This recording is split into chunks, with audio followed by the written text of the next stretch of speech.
Capítulo 2. Alina. Thomas Slasky estava determinado a ser médico como o pai, mas sempre achei que nascera para contar histórias. Decidi que me casaria com ele um dia quando me contou uma história elaborada sobre o resgate de uma princesa sereia do lago, enquanto o restante da nossa cidade estava dormindo. Eu tinha 9 anos e Tomás 12, mas já éramos bons amigos e, naquele momento, decidi que ele era meu. Em algum ponto, nos anos que se seguiram, ele passou a me ver como sua também.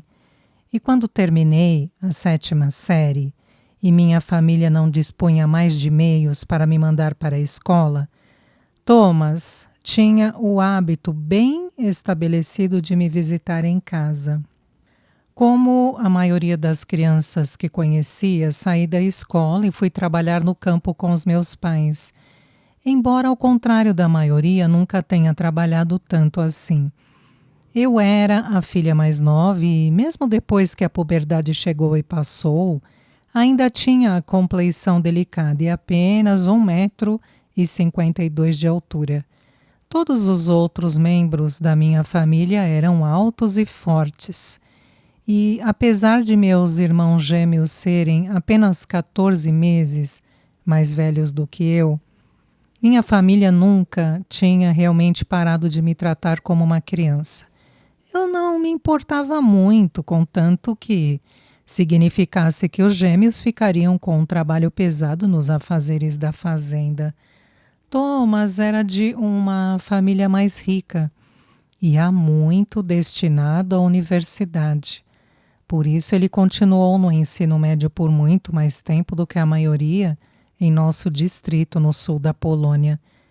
Mesmo quando nossos caminhos divergiram, ele regularmente subia a colina entre nossas casas para passar um tempo comigo, e cada vez que me visitava, encantava minha família inteira com histórias incríveis de sua semana.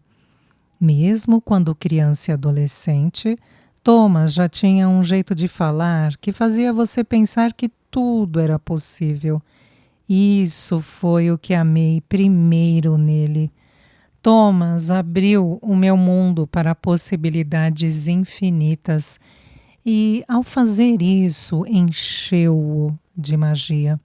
Se não fosse por ele, nunca teria me perguntado sobre a vida além da minha aldeia. Mas, uma vez que nos apaixonamos, explorá-la ao seu lado era praticamente tudo em que eu conseguia pensar. Desejei muito que pudéssemos nos casar antes de ele começar a faculdade de medicina, para que eu pudesse acompanhá-lo à cidade, sobretudo porque não conseguia suportar a ideia de nos separarmos. Mas uma parte desse desespero estava enraizada na minha impaciência para deixar a fazenda da família.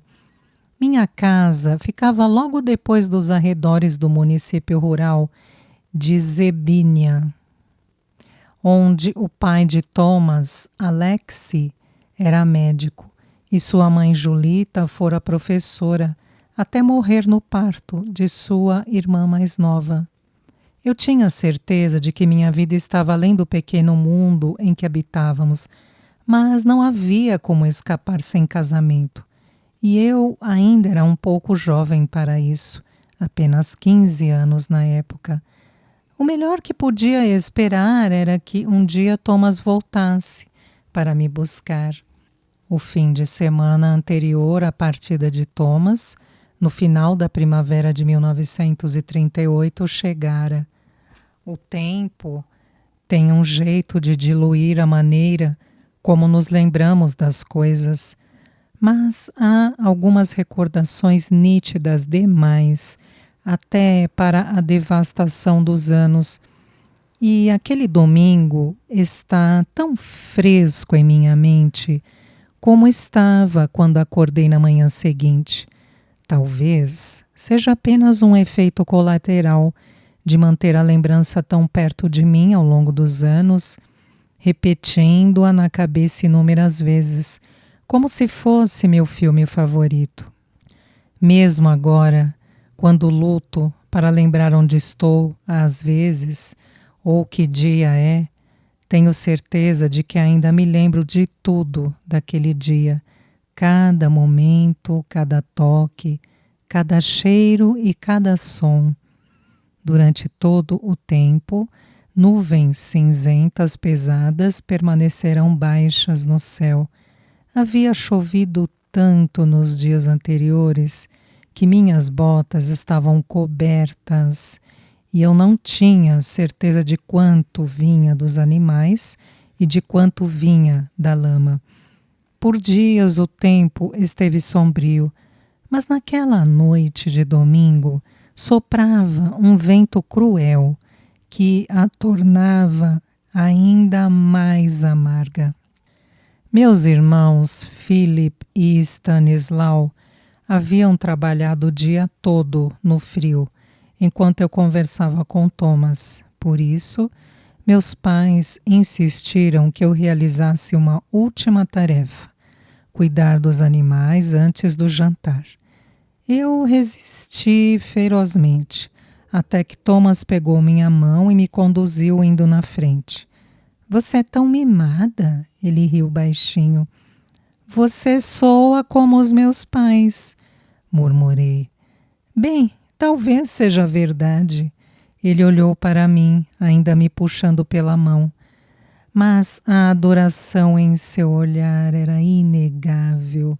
Não se preocupe, Alina mimada. Eu amo você de qualquer maneira.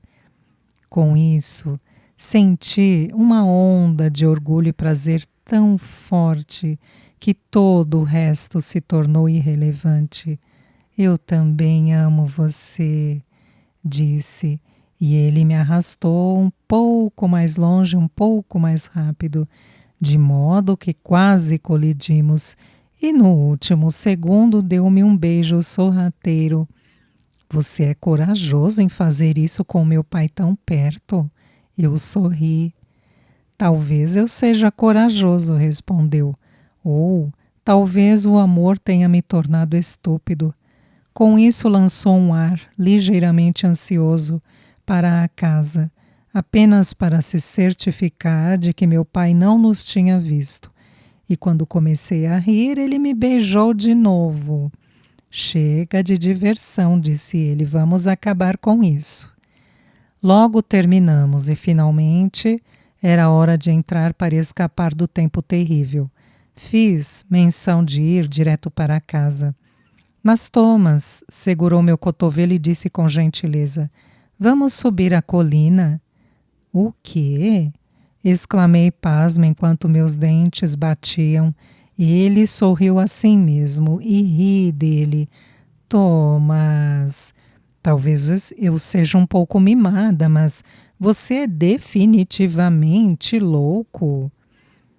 Alina, moergistko.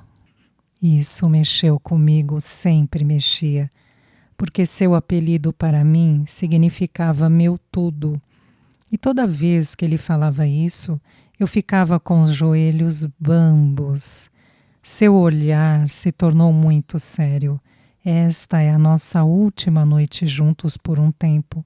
E eu quero um momento com você antes de sentarmos com seus pais, por favor. A colina era um pico arborizado, o fim de uma longa e estreita subida de floresta densa, deixada intocada, simplesmente porque o solo era tão rochoso e o pináculo tão íngreme que não servia para nenhum propósito agrícola útil. Essa colina protegia a minha casa e as terras da nossa fazenda e fornecia uma barreira entre a nossa existência tranquila e a vida na cidade de Tchebinia. Do seu topo até o prédio que abrigava a família de Thomas e a prática médica de seu pai, era uma caminhada vigorosa de 15 minutos, ou, nas vezes em que ele não deveria estar lá comigo, para começo de conversa, uma corrida de 8 minutos. Desde que me lembro, a colina sempre foi o nosso lugar especial, um ponto onde podíamos desfrutar da vista e nos anos mais recentes, um do outro. Era um local onde tínhamos privacidade se nos escondêssemos nos bolsões de clareira entre as árvores. Se nos sentássemos perto da pedra longa e plana no topo, tínhamos a visibilidade para pegar qualquer membro da família que viesse atrás de nós, especialmente a irmã mais nova de Thomas, Emília, que parecia ter o instinto de nos procurar, sempre que a nossa paixão podia sair de controle. Subimos a inclinação naquela noite até chegarmos ao pico, e àquela altura, a pouca luz do dia que tínhamos se fora, e as luzes mortiças das casas em Chebinia estavam piscando abaixo de nós. Enquanto tomávamos nossos lugares na pedra, Thomas passou os braços em volta de mim e me puxou com força contra o seu peito. Ele também tremia, e a princípio pensei que fosse por causa do frio. Isso é ridículo. Eu ri baixinho, virando a cabeça na direção dele. Nós vamos é nos matar nesta friagem, Thomas. Seus braços se apertaram ao meu redor só um pouco e então respirou fundo. Alina, começou, seu pai nos deu permissão e sua bênção para um casamento, mas precisamos esperar alguns anos e até lá, de qualquer maneira, estarei ganhando algum dinheiro para sustentar você. Teremos tempo para pensar nos detalhes mais tarde. Apenas saiba que quaisquer lugares com que possa sonhar, encontrarei um meio de levá-la até lá. Alina Dziak. Podemos ter uma boa vida. Sua voz se tornou rouca e ele limpou a garganta antes de sussurrar. Eu vou lhe dar uma boa vida. Fiquei surpresa e encantada com a proposta, mas também momentaneamente insegura. Então me afastei um pouco e perguntei com cautela: mas como você sabe que ainda vai querer estar comigo depois de ver como é a vida na cidade grande? Ele mudou de posição, então, ajustando a minha para que pudéssemos nos encarar, e segurou o meu rosto em suas mãos. Tudo o que sei e tudo o que preciso saber é que quando estamos separados, sempre sinto sua falta. E sei que você sente o mesmo, e isso nunca vai mudar. Não importa o que a faculdade traga. Fomos feitos um para o outro, portanto, quer você venha para ficar comigo, ou eu volte para casa para ficar com você, sempre encontraremos o caminho de volta, um para o outro. Esta é apenas uma pequena pausa agora, mas você verá. O tempo separados não mudará nada. Esta era apenas outra história incrível que Thomas estava contando. Só que desta vez era o nosso futuro e uma promessa de que compartilharíamos um afinal. Eu podia ver em minha mente como se já tivesse acontecido. Soube naquele momento que iríamos nos casar e ter filhos. E então envelheceríamos juntos. Fiquei surpresa com o amor que sentia por Thomas e parecia um milagre que pudesse ver o mesmo amor desesperado espelhado em seus olhos. Eu era a garota mais sortuda da Polônia, a garota mais sortuda da terra, por encontrar um homem tão maravilhoso e tê-lo me amando tão profundamente quanto eu o amava. Ele era inteligente, gentil e bonito, e Thomas Slaski tinha os olhos mais incríveis. Eram de um tom verde surpreendente e sempre cintilavam um pouco, como se ele estivesse desfrutando em silêncio de um segredo travesso. Eu o puxei para perto e pressionei meu rosto em seu pescoço. Thomas, sussurrei através das lágrimas da maior felicidade. Eu sempre iria esperar por você, mesmo antes de você me pedir. Meu pai me levou à cidade na manhã seguinte, para que eu pudesse me despedir de Thomas antes de partir para Varsóvia. Estávamos noivos agora e esse era um marco que os adultos respeitavam em nossas vidas. Então, pela primeira vez, nós nos abraçamos na frente de nossos pais. Alexi carregava a mala de Thomas, que segurava com força sua passagem de trem. Apesar dos soluços ruidosos de Emília, ela parecia um cromo em um de seus lindos vestidos florais. Papariquei-o na plataforma, brincando com a lapela de seu casaco e endireitando o topete caído de seu cabelo loiro escuro. Vou escrever para você, Thomas me prometeu, e voltarei para casa o máximo de vezes que puder. Eu sei, respondi. Sua expressão era sombria, mas seus olhos estavam secos, e eu estava determinada a ser corajosa também naquele dia, até que desaparecesse de vista. Ele me beijou na bochecha e apertou a mão de meu pai. Depois de se despedir da família, Thomas pegou sua mala e entrou no vagão. Quando se debruçou para fora da janela para acenar para nós, seu olhar estava fixo no meu. Obriguei-me a sorrir até que o trem o arrastasse para longe da minha vista. Alexi me deu um breve abraço e disse com voz rouca: "Você será uma ótima filha um dia, Alina." "Ela será uma ótima irmã, pai", protestou Emília.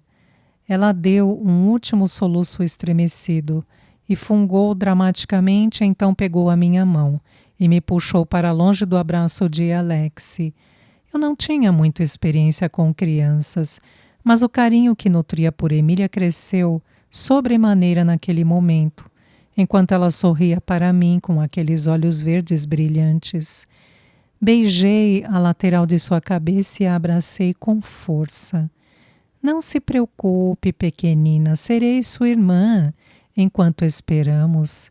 Eu sei que ele não queria deixar você, Alina, e sei que isso é difícil para você também", murmurou Alexi. "Mas Thomas sempre quis ser médico, desde antes de aprender a ler, e tivemos que deixá-lo ir."